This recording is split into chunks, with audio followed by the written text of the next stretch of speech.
Belezinha, belezinha? Professor Tiago na área, trazendo a resolução da questão 14 do nosso e-book sobre raciocínio lógico da Banca Fundação La Salle. Questão 14 da Fundação La Salle. Sobre a lógica de argumentação, analise os 3 argumentos abaixo. Então, temos aqui 3 argumentos e a questão pede o seguinte: após a análise dos argumentos acima, é correto afirmar que... Então, a questão ela quer saber se esses argumentos eles são válidos ou não. Quando é que um argumento ele vai ser considerado válido?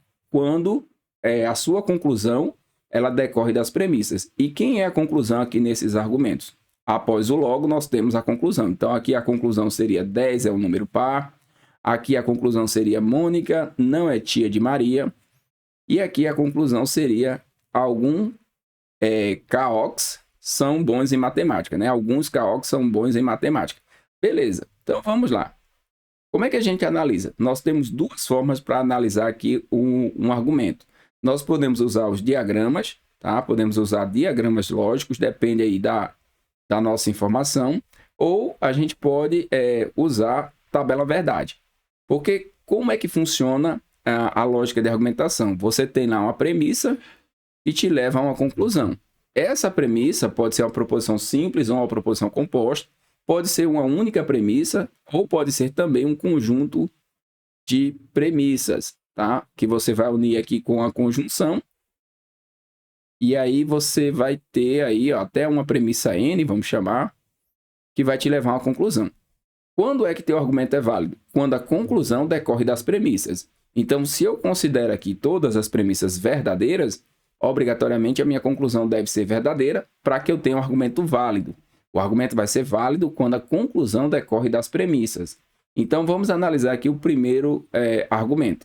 O número natural é par ou ímpar, tá? Ele não pode ser as duas coisas. Ou ele vai ser par ou ele vai ser ímpar. Então, olha só. Se o número for um número natural, ou ele vai ser um número par ou ele vai ser um número ímpar. Não tem como ele ser as duas coisas porque são diagramas disjuntos.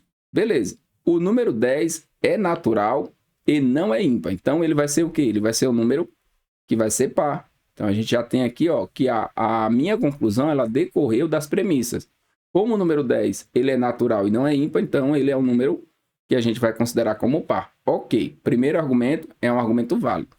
No segundo argumento, nós temos um condicional. Temos aqui um se então, que a gente vai considerar verdadeiro. Então, essa premissa ela é uma proposição composta. Pode ser uma proposição composta? Pode, não tem problema. E essa outra aqui, ó, Maria não é irmã de Pedro. É uma proposição simples. Eu preciso juntar essas duas para chegar aqui nessa conclusão. Então, para fazer isso, o que nós temos que fazer? Construir a tabela verdade de um condicional. Eu vou construir aqui a tabela verdade para a gente poder fazer a aplicação de acordo com os valores lógicos que nós temos. Então, vamos lá. No condicional, a gente só tem a segunda linha falsa. O restante é verdadeiro. Ok. Aí, o que a gente vai fazer? Vai pegar essa informação aqui, que é uma proposição simples, e vai colocar dentro do condicional. Note que aqui eu tenho Maria não é irmã de Pedro, e isso é verdade. Então, essa informação que está aqui em cima, a gente coloca como falso. Qual é o valor lógico que eu tenho que colocar após o condicional? Qual é o valor lógico que eu coloco aqui para que fique verdadeiro?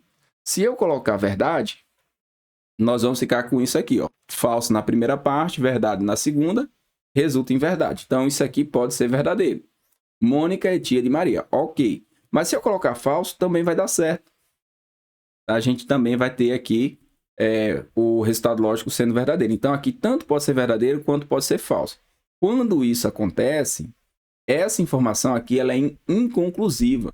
Então, eu não posso concluir que Mônica, né, no caso, não é tia de Maria, ou que Mônica é tia de Maria. Isso aqui a gente não consegue concluir, porque essa informação ela tanto pode ser verdadeira, quanto pode ser falsa. Porque aqui, ó, o antecedente, né, que é a primeira parte do meu condicional, o antecedente é falso. Então, quando o antecedente é falso, independente do que você vai colocar aqui, que é o consequente, vai resultar em verdadeiro. Se você colocar verdade, vai ficar verdadeiro. Se você colocar falso, também vai ficar verdadeiro. Então, aqui é inconclusivo. Quando isso acontece, o argumento é inválido.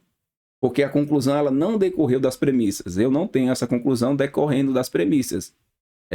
Para que ela decorra das premissas, não pode ter essa dúvida se vai ser verdadeiro ou se vai ser falso.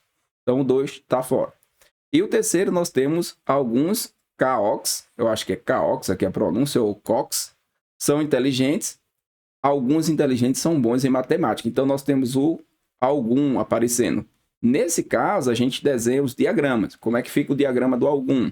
Existe uma região de intersecção entre eles. Então, você tem aqui os CAOX, você tem aqui os inteligentes. Ok, existe alguns aqui nessa região. Tudo bem. E nós temos aqui que alguns inteligentes são bons em matemática. Então, nós podemos garantir que alguns inteligentes são bons em matemáticas. Então, essa daqui é a nossa garantia. Agora, olha só qual é a conclusão. Conclusão. Logo, alguns CAOX ou COX são bons em matemática. Eu não posso concluir isso. Tá? Eu não posso dizer que esse diagrama aqui está tendo intersecção com esse. Esses dois conjuntos, eu não posso, com essas duas informações aqui, eu não posso garantir que esses dois conjuntos têm intersecção, para que eu possa ter aqui alguns CAOX bons em matemática. Então, isso aqui também não é válido. Sobrou o quê? Agora a gente vai fazer análise. Cuidado na análise, tá? Você tem o argumento 1, que é válido, 2 e 3, que são inválidos. Então, a partir daqui, a gente vai fazer a análise.